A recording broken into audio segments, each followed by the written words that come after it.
गुवाहाटीयाव थानाय गरचुक ओनसोलनि बे मिथिंगापुरी गामियाव बाथौ मन्दिर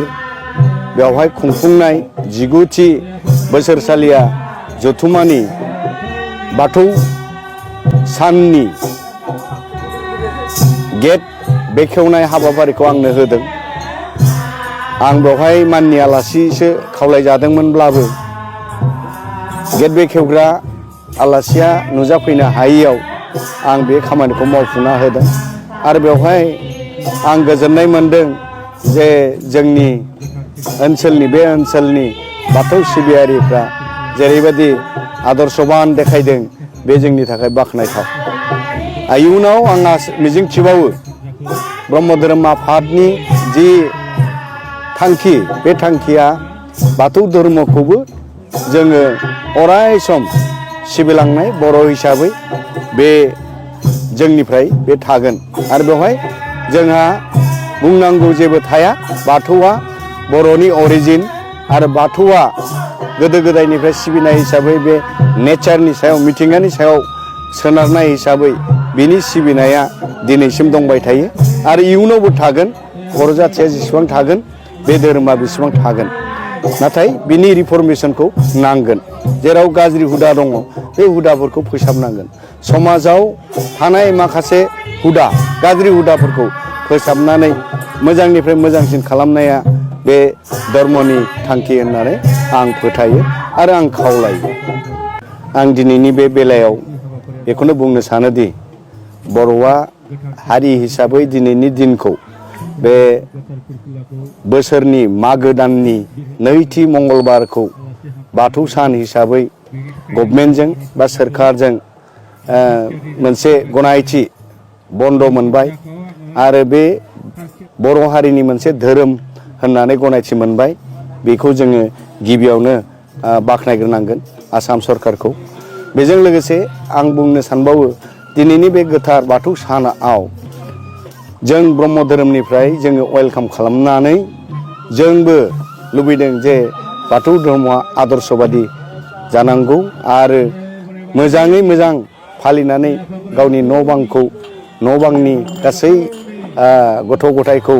मोजां खालामनाय लामा आखल आखुखौ फोसाबनानै संसार जानायाव गोहोम होनांगौ आरो दिनैनि बे जिहेथु बाथौनि सिबिनाय नेम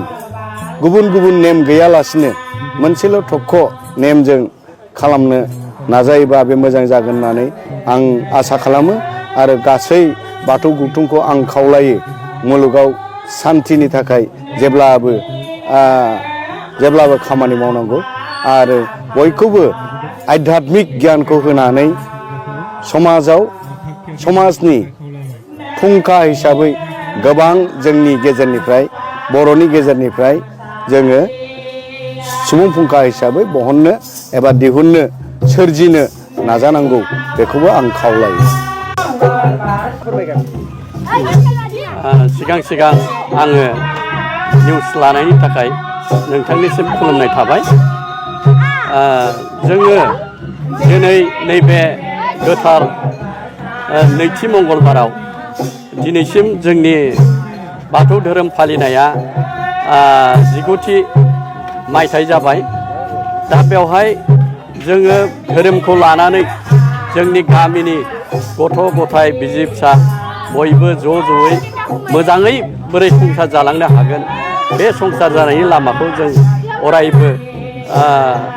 मोजाङै दैदेनलांनो थाखाय जों आखायाव लागासिनो दं। मानो होनबा जोङो गुबुन गुबुन जायगानिफ्राय बे जायगायाव फैनानै जों संसार जाफैदों। जों ज'यै खौसेयै थानानै धोरोमजों आरो समाजजों गोरोबनानै गथ' गथायखौ मोजाङै बोरैहाय फोरोंलांनो हागोन आरो जों बोरै मोजाङै थासारिखौ लाबोनो हागोन बोरै मोजाङै संसार जानो हागोन बेखौ लानानै जों दा बहाय बे जोंनि बाथौ धोरोमखौ लानानै जोङो हाबाखौ मावलांगासिनो दङ आरो जोङो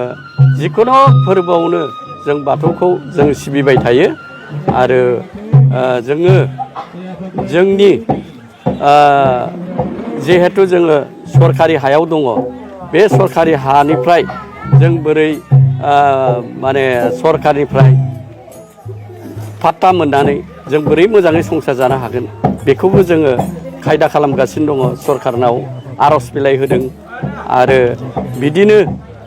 जोङो आर'ज बिलाइ होनानै जों बोरै पाट्टा मोनगोन बिनि खायदाखौ लागासिनो दं सरकाराबो होनायनि मोनसे माबा होदों आसा होदों बिनि थाखाय जों सरकारखौ धन्यबाद होयो हेमन्त बिश्व शर्मा बिथांखौबो जों धन्यबाद होयो आरो जों सरकारजोंनो दङ जोङो बिदिनो सरकारजों गोरोबनानै थानानै जोंनि जिखिनि हाबा मावनांगौ बे हाबाखौ जों मावलांबाय थागोन आरो जोंनि जि बाथौ धोरोम बे धोरोमखौबो लाखिबाय थागोन आरो बेनो जाबाय जोंनि बर' हारिनि गुदि धोरोम बे